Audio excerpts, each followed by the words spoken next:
اگرچه 20 روز اول رمضان را از دست دادی، اگرچه وقتهایت را بیهوده سپری نمودی، اگرچه در عبادتهایت کوتاهی کردی، اگرچه برای محو گناهانت از خداوند طلب استغفار نکردی، غم مخور، حالا هم فرصت داری، زیرا تو الان در دهه آخری از رمضان قرار داری و از بزرگترین فرصت‌ها 10 روز اخیری از رمضان است که در آن شبی است که بهتر از 1000 ماه است.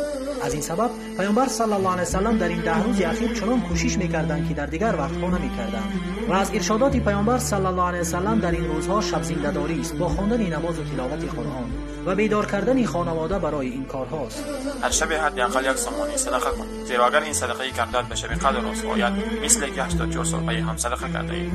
هر شب 2 رکعت نماز بخوان، زیرا اگر این نماز خوانده به شب قدر رسید مثل که 84 سال هم شب زنده‌داری کرده ای.